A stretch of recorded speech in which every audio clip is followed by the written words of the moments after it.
这是你第10次递交材料了。我说了，你的材料有误。你所谓的配偶是已婚人士，他已经结婚了，妻子10年前就办理了绿卡，你的结婚证是假的。喂，签证官说我们的结婚证是假的。我们的结婚证的确是假，我是跟大嫂领证了，还不是为了能让大哥大嫂的孩子出国念书，接受更好的教育吗？反正你也等了我10年了，你也习惯了。再等几年，等浩浩过了18岁，确定不会被取消国籍，我们再结婚。不用，我对二婚男人没兴趣。通知傅淮安的海外公司给我把他开了，把他的卡也给我停了。薇薇，我没机会了，我这种没背景的人，一辈子只能在那儿窝着。我不忍心看他郁郁寡欢，便偷偷开设了一个专属于他的外派计划。这笔投资换傅淮安一个聘请名额。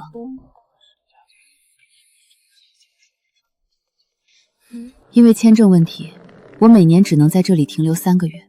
这10年，我来回奔波，疲惫不堪。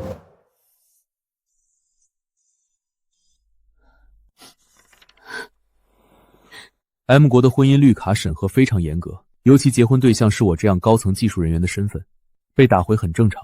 明年我们再努力。我一直以为是我运气差，原来是我的枕边人造了假。嫂子，你是怎么拿到的绿卡？大概是我运气好吧。刚刚大嫂知道你打电话来质问我，都急哭了，说要带着孩子连夜退学回国，浩浩都被你吓哭了。弟妹，你要怪就怪我吧，别跟姐闹了。有我在，没人能赶走你们。于薇，我现在让你给他们道歉，听到没有？你道歉！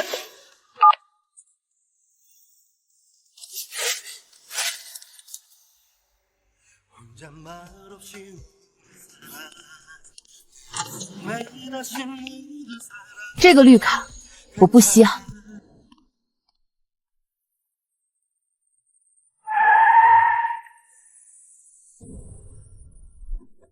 我就知道你生气了。好了，不用你道歉了还不行？你也是，跟他们孤儿寡母争风吃醋什么啊？我专门来接你的，快上车吧。不好意思啊，薇薇，我今天不太舒服，就坐副驾驶了，你去后面坐吧。签证中心距离市中心18公里，很难等车。他愿意来接我，那我只当他是免费司机好了。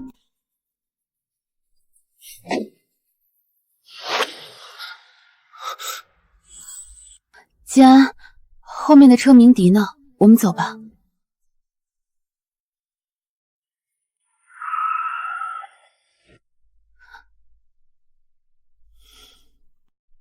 柳梅知道你因为绿卡的事情生气，特意请你吃饭，跟你赔不是。不需要，我要回家。听话，等会儿我跟大嫂跟你好好解释一下领证的事情。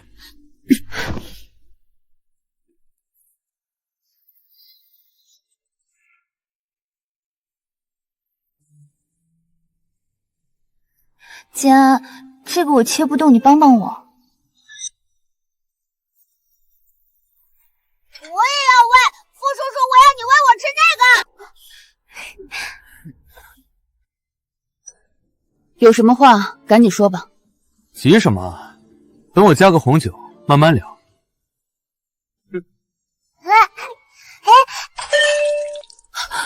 哎呀，老婆，我带浩浩去洗手间擦一下衣服，你先等等我。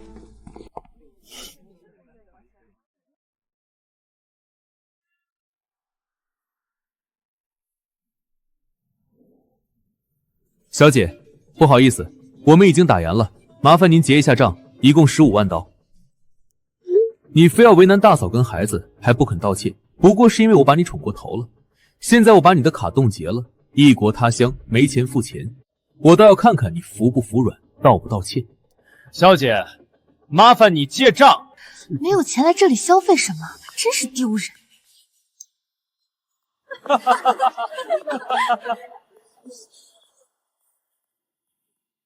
于薇，给大嫂道歉认错，保证以后再也不许提这个事情，否则你就被扣在店里，或者扭送去监狱了。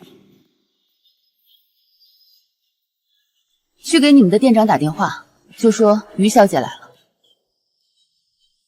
小姐，请稍等。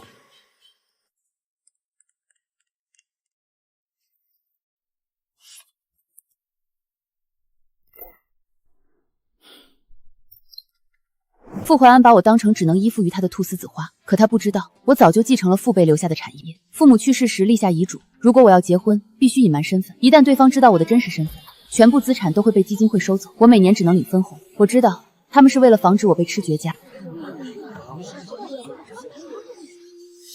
成绩好有什么用？留校当了老师又怎么样？就是，这名单上的王某某可是副院长的亲侄子，傅前安啊，没背景，注定没戏。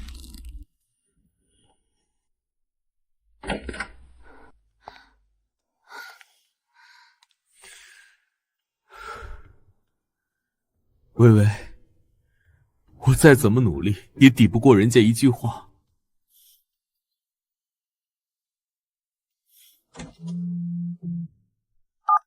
给那所海外林校资助一栋楼。大小姐，投资1000万只为了1个名额。对，我要一个联合培养的机会和一个客座教授的岗位，给傅杰安。微微，我会在外面好好打拼，等我出人头地，我就接你来这里永居，我们再也不分开了。其实我根本不在乎什么永居身份，我只想每年不用再忍受9个月的分离。傅前安原来压根儿就没想过让我长久的留在这里陪着他，他的合法身份早就给了柳梅，难怪每一次回来，我都会从 M 国的家里看到一些不属于我的东西，难怪每一次明明还不到3个月，傅怀安就会帮我收拾好行李。微微，机票订好了，让我早点回去。原来是在我不在的那9个月里，我精心布置的房子里有了另一个女主人。于小姐，真不知道您亲自过来了，下面人不懂事，冒犯了您。这位是我们的 boss， 他的账单不用记。凭什么不计较？恶意逃单应该立刻报警，按照当地法规，该10倍追回钱款。是，我明白。傅先生那边的账，我们会走法律程序。傅慧安，有些话你说反了。你一直以来心无介意的欺瞒我，不过是仗着我对你的宠爱罢了。当我的爱没有了，我倒要看看你该落到如何下场。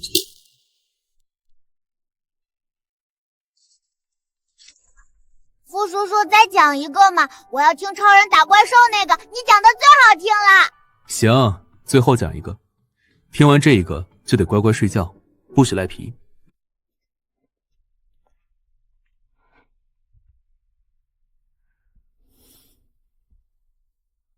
锦安，特意给你调的，尝尝甜不甜？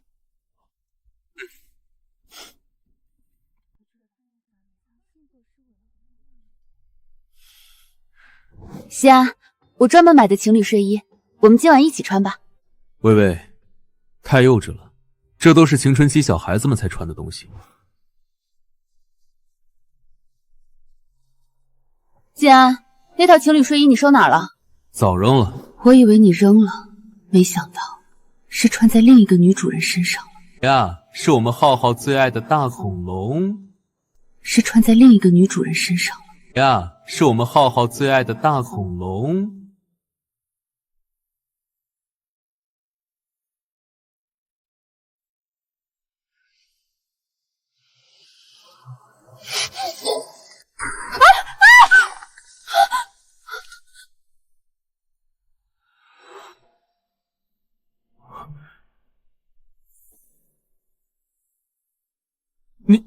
你怎么回来了？你不是应该在……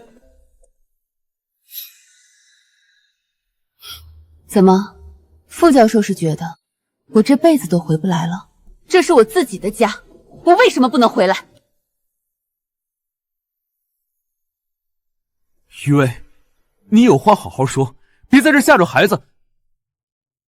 我是跟大嫂领证了。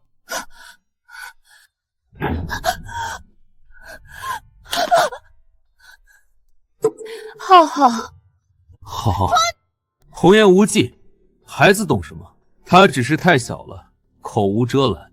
你要是跟一个孩子计较，家，你还是不是人？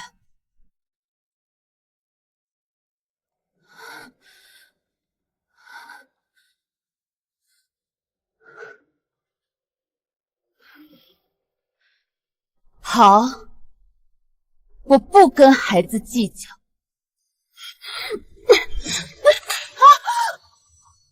子不教母之过，柳梅，这是你该得的。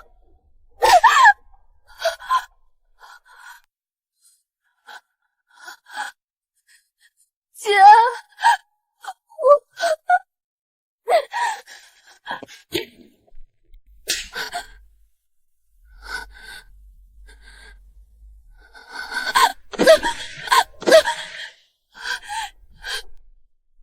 你有完没完了，余薇？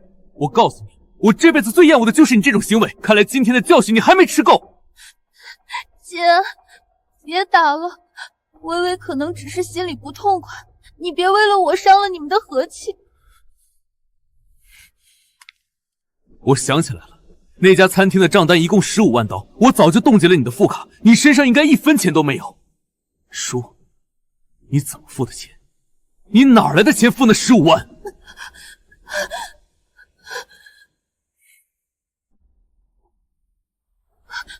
姐，你别再逼微微了，弟妹，你就算是跟我们赌气，你也不能这么不自爱去伤害你自己啊！难怪我们刚刚走的时候，那个经理冲着你笑得那么奇怪。微微，你实话告诉大嫂，你是不是跟他做了什么见不得人的交易？你为了不道歉，为了那点可笑的自尊心，你宁愿出卖身体去换，你就是这样对我的！你真是，你怎么能那样？我傅元安的脸都被你丢尽了！滚出去！现在给我滚出去！你不配待在这里！不是要跟我分手吗？分就分，带上你的自尊，现在给我离开！你。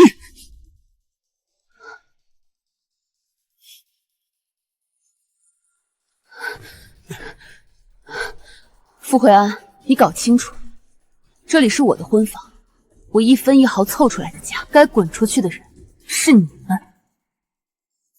微微，我知道你当初是出了那么一点钱，可你可能还不知道，这房子的产权季安早在上个月就走完程序，正式转到我名下了。抱歉啊，微微，现在这房子的户主是我，还是麻烦你现在就离开吧。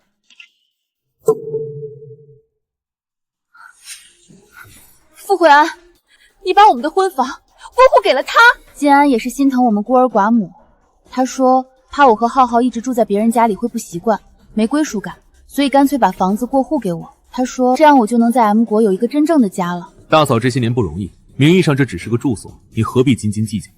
傅寒安，你怎么敢呢？这是我们的婚房，是我为了让你能在海外有个安稳的家，跑细了腿，熬透了夜，一点点装修出来的。每一块砖，每一盏灯都是我的心血，你竟然把它送给别人！我为了你放弃了一切，你就是这样对我的。你说过会爱我一辈子的。你有完没完？说这些废话有什么意义？我说了，大嫂和孩子需要安定。现在这房子是柳梅的，房产证上写的是她的名字。你说再多也没用，这就是事实。微微，既然也是为了我们好，你就别让他难做了。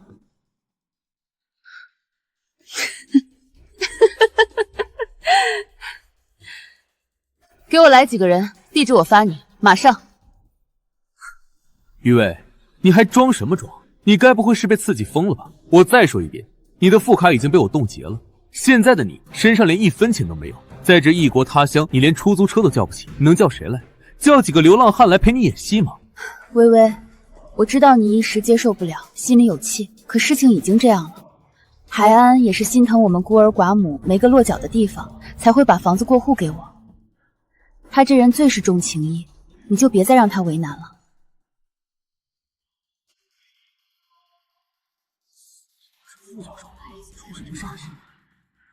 傅先生、傅太太，是有什么麻烦吗？需要我们帮你们报警吗？没事，惊扰到大家了。这位是我们的朋友，他最近家里出了点事，非要赖在我的房里不走。既然是朋友，怎么能这么不要脸？人家主人都开口了，还赖着干什么？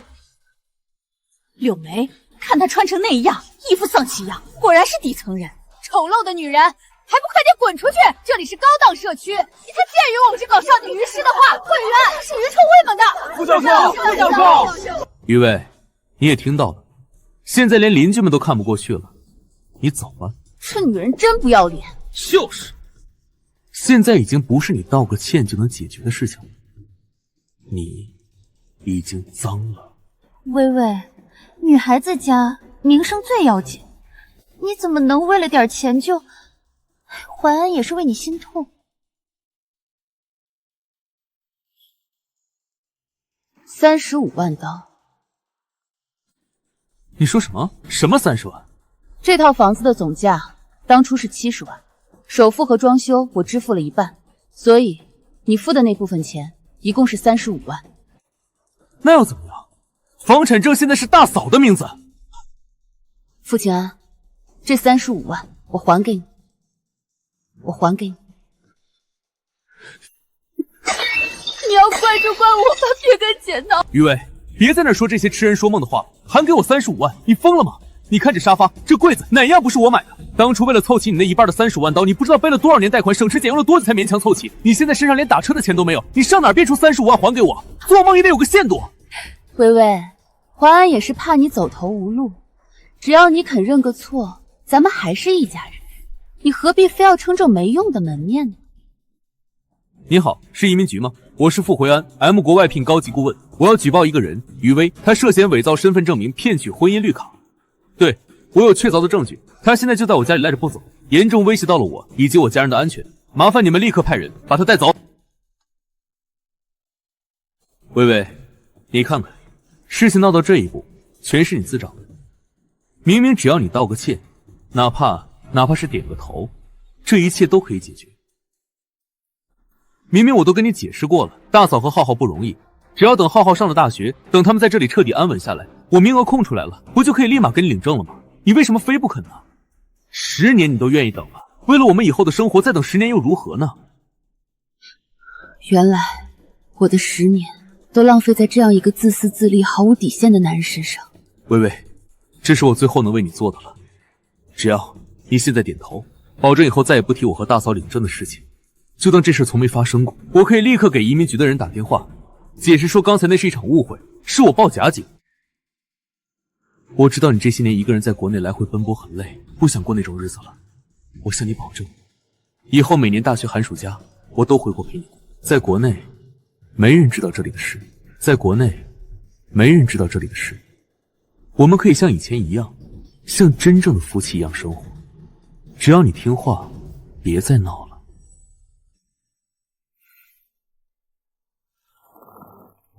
微微啊，你还是别倔强了。既然这都是为了保全你，你知不知道，如果等会儿移民局的人真的把你带走了，非法骗取绿族在那边是重罪，你不仅要蹲10年的大牢，还要面临几10万刀的天价罚款呢。今天那餐厅的账单，兴许还能靠那个经理私下帮你搞定，可监狱的罚款账单，你总不能还指望那样去解决吧？于威，你说话啊！这是你最后的机会。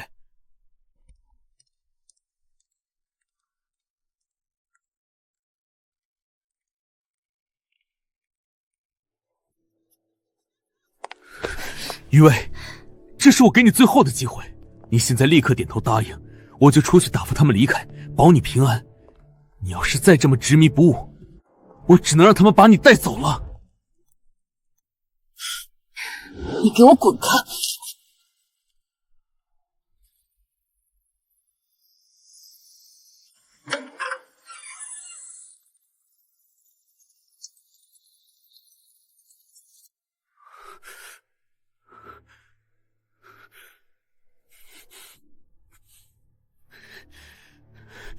就是他，就是他！给我砸！啊！这个房子给我砸烂了，1寸都别留。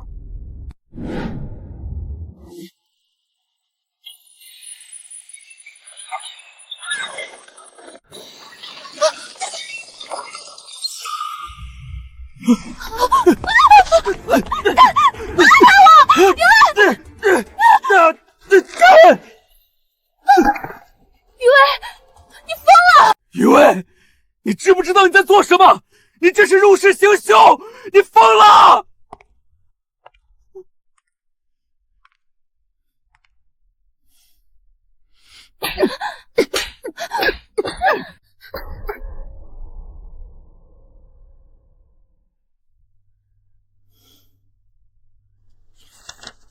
35万。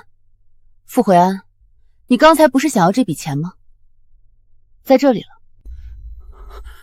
傅回安，你给我记住了，我的东西就算是当场砸烂了，也绝对不会留给你们这两个恶心的东西。砸了还不够，给我上炸药！我要把这个脏了的婚房彻底夷为平地。余威，你疯了！我可是 M 国外聘的高级顾问，我是重点保护人员，你敢动我，你这是在作死！警署的人马上就到，你会把牢底坐穿的。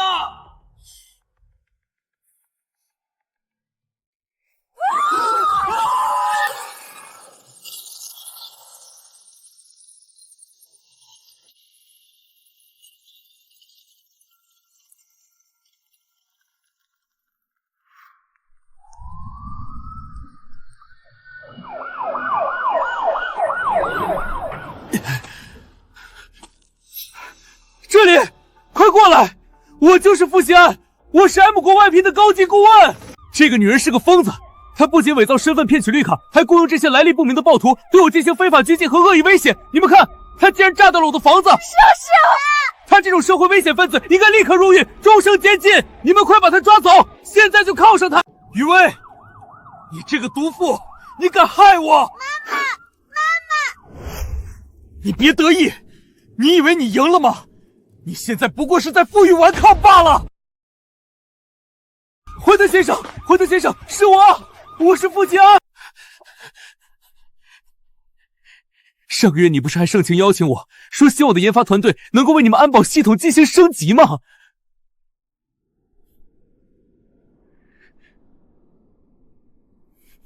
怀特先生，就是这个女人，她在这里嚣张跋扈，无法无天。作为 M 国的重点保护人才，我要求你们必须要用最严厉的手段严惩她，送她去地狱。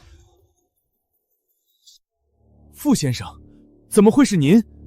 您这样高级别的科研顾问，怎么会出现在这种危险的地方，还搞成这副样子？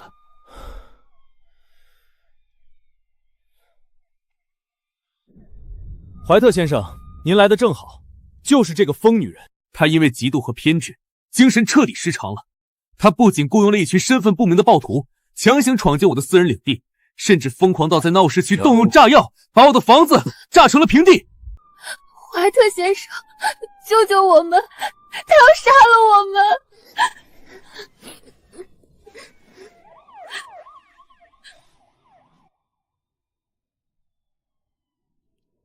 傅先生，在我们的国土上，绝不允许这种野蛮的行为存在。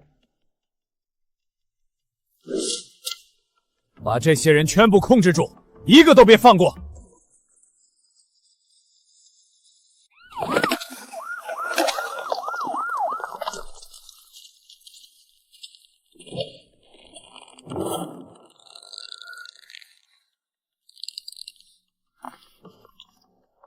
这个女人一起带走，她涉嫌雇佣非法人员，恶意破坏公共安全，并对重要科研人员进行人身威胁。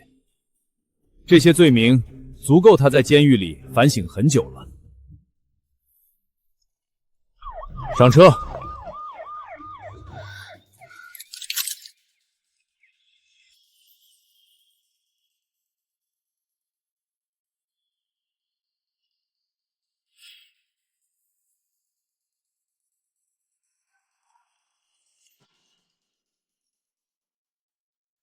微微，走到这一步，你真的不能怪我。本来我只是想吓唬吓唬，让你知道离了我你什么都不是。只要你肯服软道歉，不计较我和大嫂领证，这事儿就过去了。可你偏偏要作死，放火砸房，肆意撒野，到今天全是你自作自受。怀特先生，这些人也是他带来的，我怀疑是餐厅经理找来的流氓地痞，他们都是余威的人。余威为了省下15万餐费，和这些底层人做了肮脏勾当，这件事必须彻查到底。傅先生放心，在我们的土地上，像您这样对科学有杰出贡献的专家，您的安全我们一定会维护到底。这种目无法力、雇佣暴徒的危险分子，我们绝不会轻易放过。那就拜托怀特先生了，我和我的家人今晚真的受了太大的惊吓。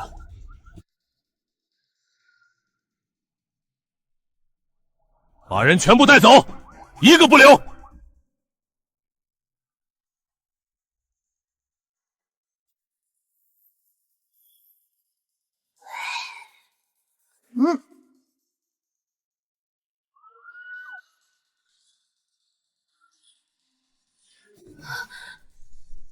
静安，没了，全都没了。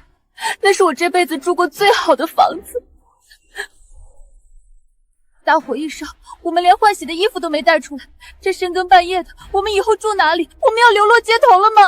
我不要住外面，这里好黑好臭。我要我的大床，我要我的游戏机，我要回家。妈妈，我要回家。余薇那个疯女人，她以为毁了这里就能让我就范。别怕，梅儿，不就是一套房子吗？不就是一套房子吗？炸了就炸了。这种沾过那个女人晦气的房子，没了也好。爸爸答应你，很快就带你们住进更大、更漂亮的花园别墅。房子没了，再买就是了。对我来说，这算不了什么。可是，静安，那已经是我们全部的积蓄了，那是我们唯一的房子。在 M 国买房，手续那么复杂，这么多钱。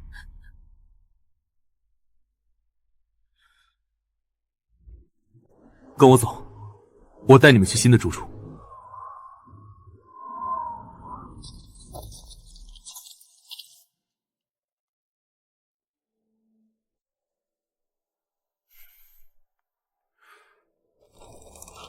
刷掉了，这些年的积蓄，一分没留。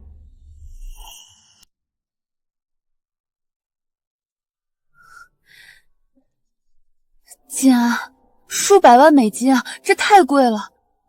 我们明明可以先找个公寓住下的，你把所有积蓄都投进去，万一……可是万一失败了怎么办？没有什么万一。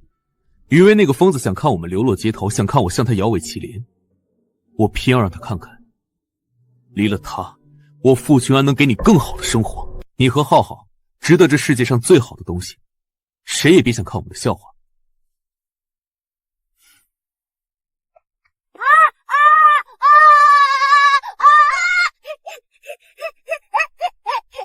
妈妈，这里好大，比以前那个房子大10倍，那边还有大水池，妈妈快看！静安，你对我太好了，我原以为这辈子只能躲在阴影里，没想过你真的能给我一个这么大的家。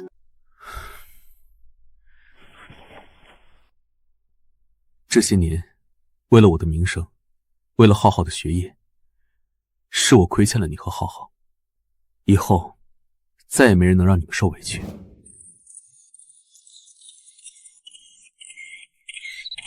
学这么回去，妈妈来了！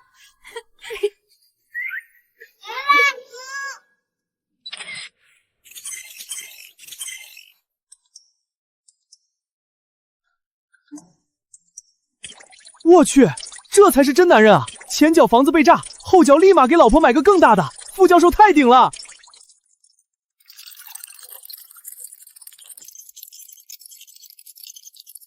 这种疯子就该关一辈子，别放出来祸害社会。等他进监狱，我第一个找人去里面教育教育他，让他知道破坏别人家庭的下场。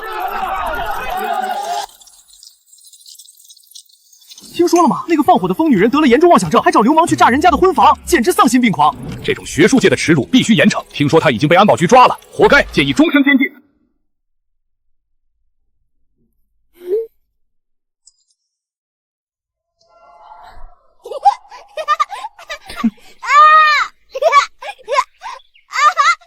梅儿，站过来一点，笑得再自然些。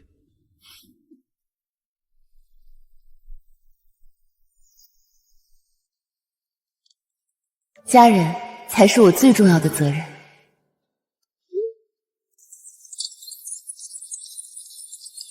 看人家傅教授这格局，这才是模范丈夫啊！哎，那个余威这辈子算彻底完了，得罪了傅教授这种有身份的人，又背了刑事案子，谁也救不了他。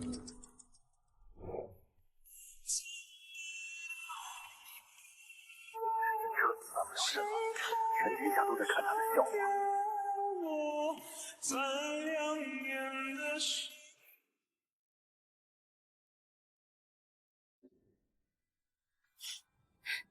静安，你快看手机，今天网上全是你的新闻，大家都在说你是百年难遇的有情有义好男人。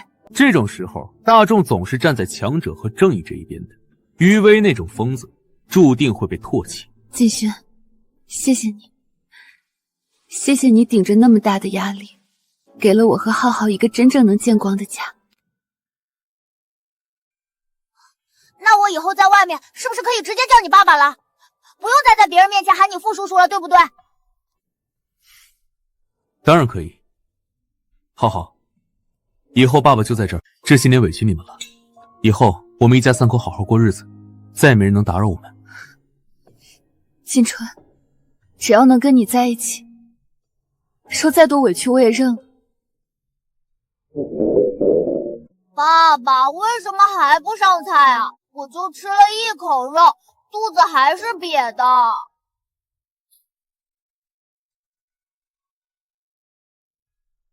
这里的办事效率什么时候变得这么低了？可能是因为今天客人比较多吧。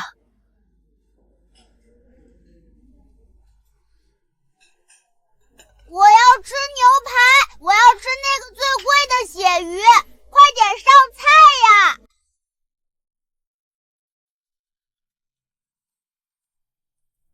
服务员，麻烦过来一下。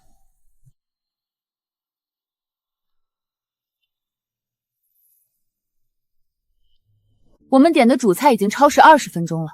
作为5星级酒店的餐厅，这种效率是不是太低了点？女士，请稍等。这种服务水平，等会儿我会直接找他们的总经理投诉。梅儿，别坏了兴趣。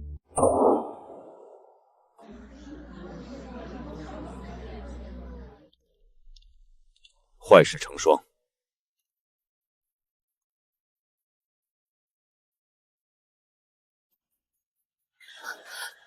那是昨晚那个，那不是执法队的制服吗？出什么事了？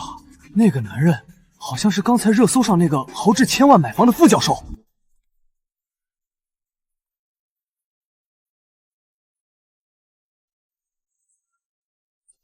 傅先生，很抱歉打扰您的雅兴，但身为绅士，想必您不应该忘记为父的债务。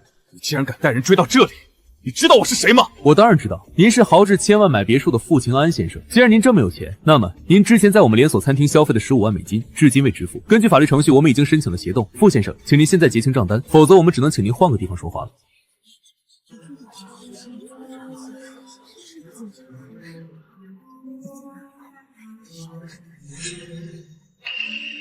傅怀安，那不是刚才热搜上那个豪掷1000万买房的科研大拿吗？是不是那个很有名的科研顾问？不是说年薪几百万美金，厉害的不得了吗？厉害到吃饭还要逃单，15万美金都不肯付，那豪宅该不会是租来摆拍的吧？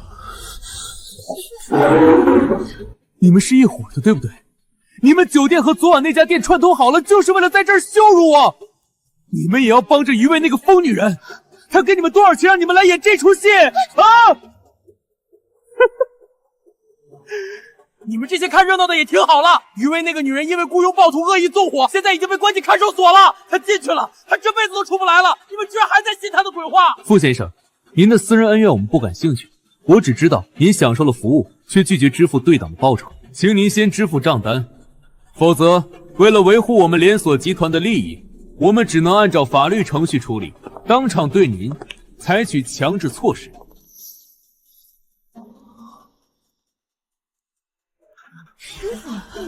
傅教授，既然买得起1000万别墅，这15万小钱就赶紧付了吧，别在这丢我们学术界的人了。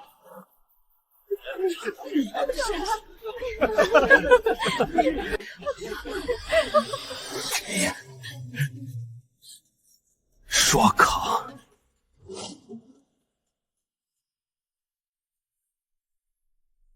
傅先生，请确认。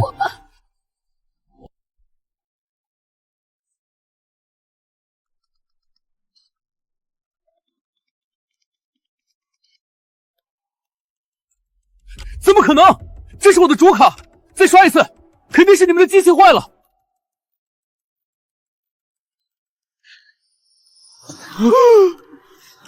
这不会是真的没钱吧？1000万别墅都买了， 15万卡里都没有。刚才那豪气劲儿哪儿去了？不是最年轻的高级顾问吗？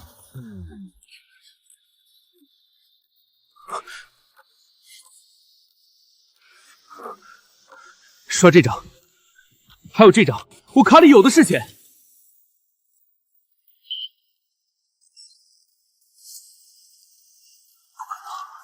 这不可能！哎呦，傅教授，您这千万豪宅怕不是纸糊的吧？连顿饭钱都付不起，真是开了眼界了。喂，我是傅清安，为什么我存的卡全部刷不了？立刻给我查，我正等着付账。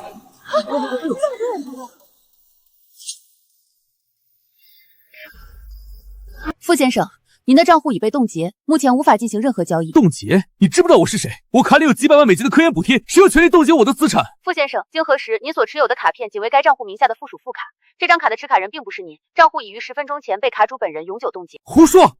这是我的专属卡，名额是直接发到我手里的，哪来的什么卡主？你是不是搞错了？抱歉，这是账户所有人的权限操作，我们无权干涉。再见。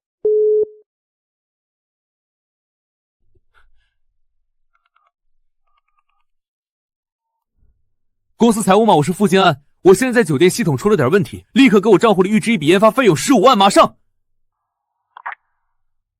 喂，说话听到没有？原来是刷别人的副卡呀，装的倒挺像回事，还专属卡呢，连主权都没有，吃软饭吃出幻觉来了吧？不对，我还有公司，还有团队。傅先生，公司刚才已经下达了正式文件，您已经被公司解职，即刻生效。解职？你们疯了！我是核心顾问，您的所有权限津贴已被全部取消。另外，您的科研团队核心成员已联名签署了声明，正式将您除名。傅先生，请自重。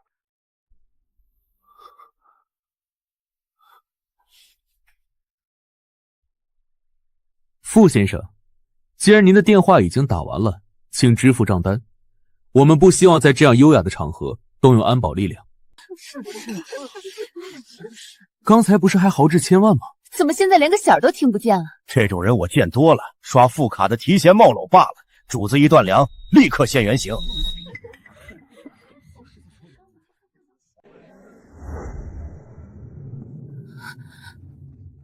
把包给我。什么？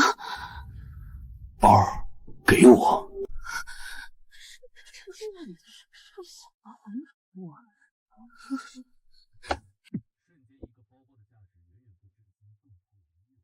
还有手链。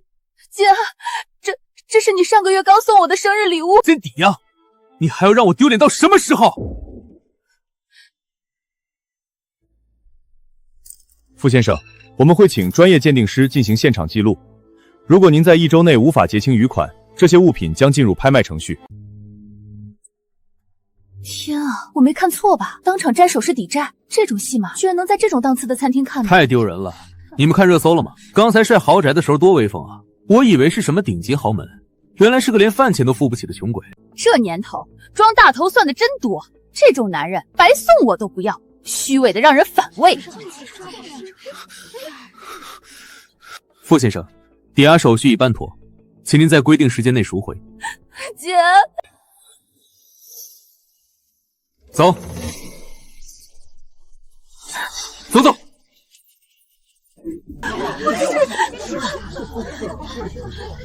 有的是。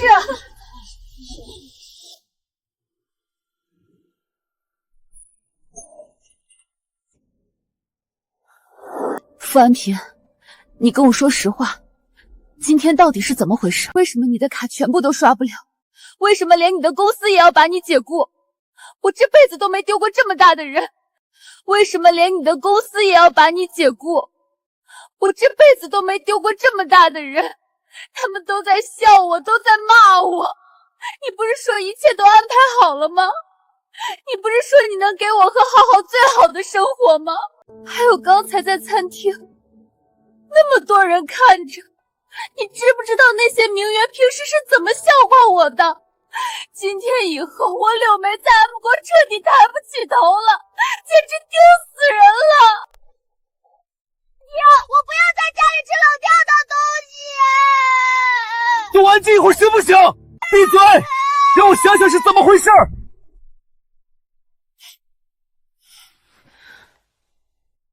想什么？还有什么好想的？你的卡突然被冻结，公司当众把你开除。傅怀安，你当初是怎么跟我保证的？你不是说你是最年轻、最不可替代的外聘顾问吗？你不是说这一切都在你的掌控中吗？怎么一眨眼就变成这样了？我说了，给我时间。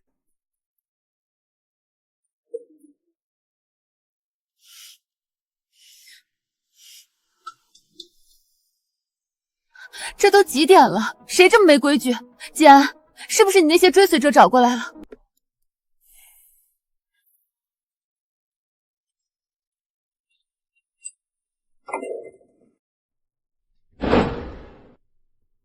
你们找谁？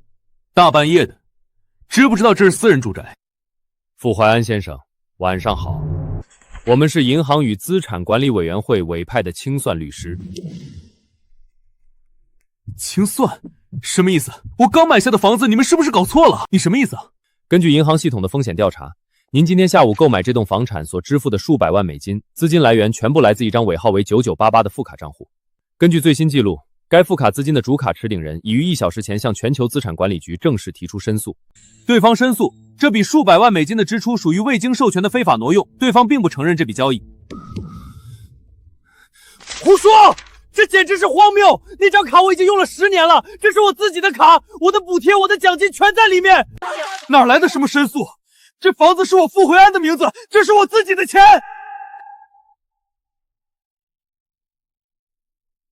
很抱歉，傅先生，法律不看您的主观愿望，只看资金链的真实属性。这笔交易涉及金额巨大，且资金来源已被认定为非法挪用及非授权使用。根据 M 国资产保护法，这栋房产将被暂时查封回收，请安保人员执行。证了，我们是银行与资产管理委员会委派的清收律师。你们干什么？这是私人住宅，你们懂不懂法律？这里是我们家，我们刚搬进来，你们不能这样，这是我们家。这是我的房子，我签的字，我付的钱，你们凭什么封？你们知不知道我是谁？傅先生，请你冷静一点。请你冷静一点，我们是依法执行公务。根据银行系统的全量流水记录显示，过去10年间，您名下的所有消费，包括您名下的实验室租溜链，所有的奢侈品支出，甚至您现在身上这套西装，几乎全部来自这张尾号为9988的副卡账户。而就在刚才，该账户的唯一合法卡主已经向全球资产管理中心提交了全额追回申请。也就是说，过去10年您挥霍的每一分钱都被定性为非法侵占。傅先生，由于涉案金额极其巨大，您最好现在就开始准备偿还这笔天文数字，否则这就不再仅仅是房产纠纷，而是将构成足以让您终生监禁的重大金融犯罪。10年，这10年的钱全是要追回的债。不关我的事啊！律师先生，你们抓他，都是他要给我花的，是他口口声声说这些钱是他赚的补贴，我什么都不知道，我是被他骗了。卡住？哪来的卡住？这不可能！这就是我的卡，上面写着我的名字，这是我应得的科研补贴卡。对，我想起来了，这是外派机构给我办的卡。对，没错，是他们当初给我安排的。我这就打电话问清楚，我要让你们知道，我傅杰安不是靠女人养的废物。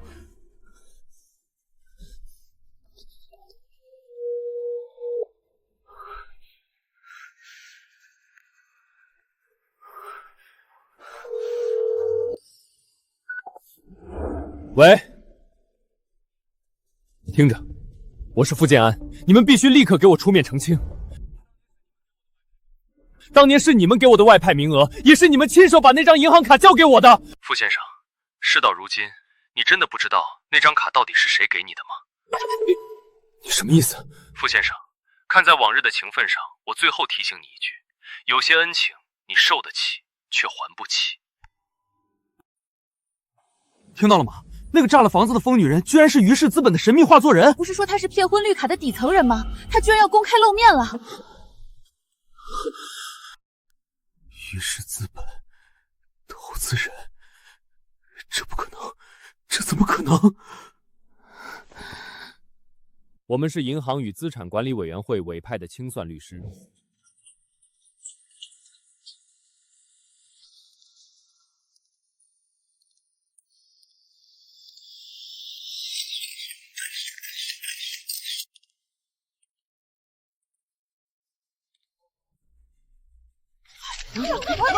于小姐，根据安保局消息，你昨晚不是被带走强制调查了吗？为什么你会出现在这里？请解释一下，为什么傅行安教授的团队会全员出现在你的身后？你们到底是什么关系？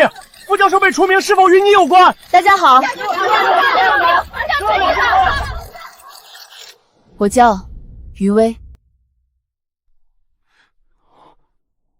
除了这个名字，我还有几个身份：于氏资本主要投资人 ，M 国多家科技公司的幕后控股方，同时，也是傅怀安教授骗婚10年的对象。于小姐，既然你是投资人，为什么要以这种方式现身？关于骗婚，你是否有确凿证据？过去10年，傅怀安名下所有的科研项目、顶尖实验室设备，乃至他整个研发团队的运营经费，全部来自于氏资本。可这10年，他却拿着我的钱，伪造结婚证诱骗我，甚至在我每年回国的那9个月里，他在国外拿着我的供给费和所谓的岛生活在一起，简直是学术界的奇耻大辱！傅勤安居然吃绝户吃到这种地步！于小姐，根据您的爆料，傅安教授涉嫌严重的骗婚行为，这件事您有法律文件支撑吗？既然您是于氏资本的投资人，那傅安这些年风光无上的绿卡身份，到底是靠什么手段拿到的？关于那位柳梅，她真的只是傅教授名义上的亲属，还是他一直以来供养的其他人？今天这场发布会，除了说明事实真相，我还有2件事要宣布。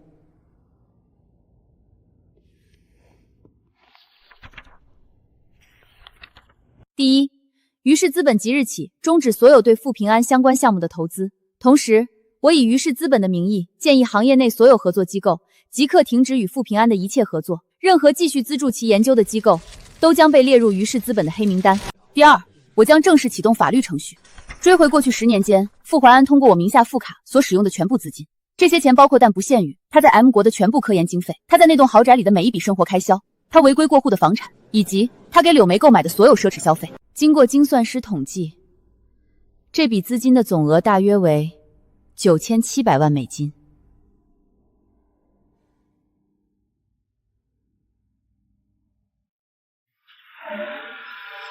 9700万美金！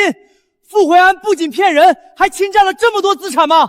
于小姐，请问这笔巨款您是否有信心在法律范围内全额追回？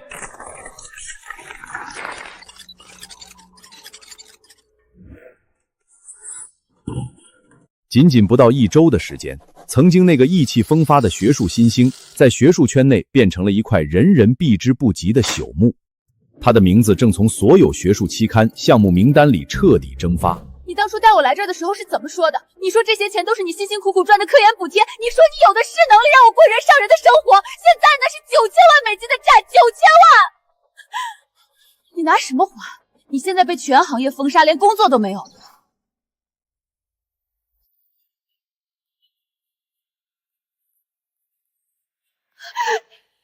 你骗我！傅贤，你这个彻头彻尾的骗子！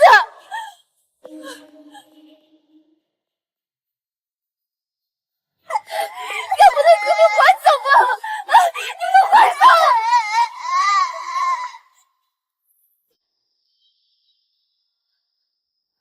闭嘴！啊！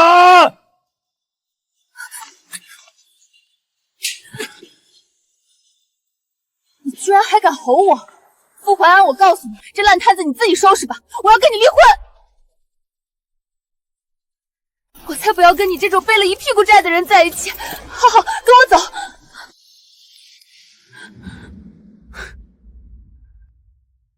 离婚？柳梅，你是不是忘了，你现在能在 M 国站稳脚跟，靠的是谁？你好，是移民局吗？我是傅怀安，我要撤回一份针对我所谓配偶的绿卡担保。你疯了！傅怀安，你知不知道你在做什么？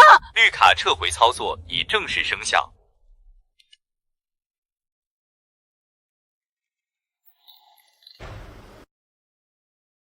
你以为你现在能站在这儿，能在他们面前显摆？那张绿卡是谁给你的？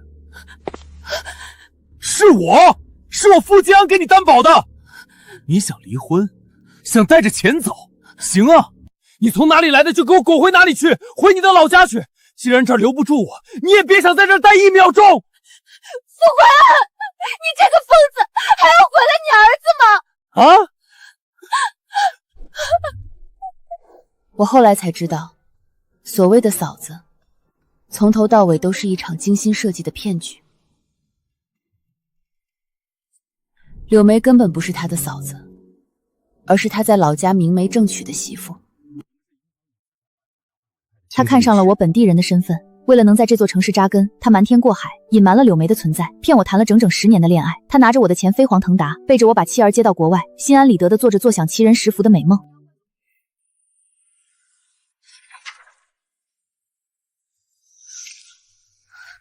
太脏了，真恶心。10年的光阴，哪怕是拿去喂狗，10年的光阴，哪怕是拿去喂狗，狗还会对我摇摇尾巴。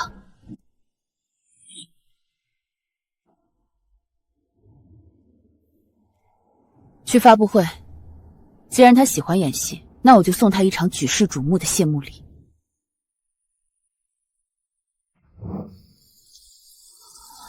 滚！别再让我看见你！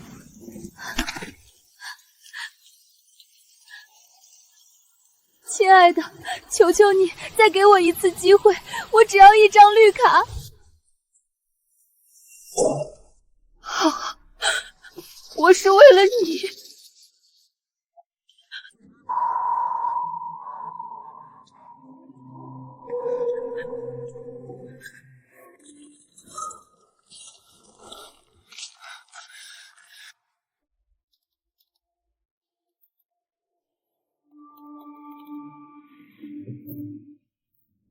那张脸在路灯下隐约显露，正是傅静安。他因为金融欺诈和诈骗记录，被 M 国终身朗黑，无法回国，只能在这里像阴沟里的老鼠一样苟延残喘。于小姐，从当年的个人投资人到如今北美科技基金的执掌者，你走过了辉煌的10年。回首往事，请问你后悔过吗？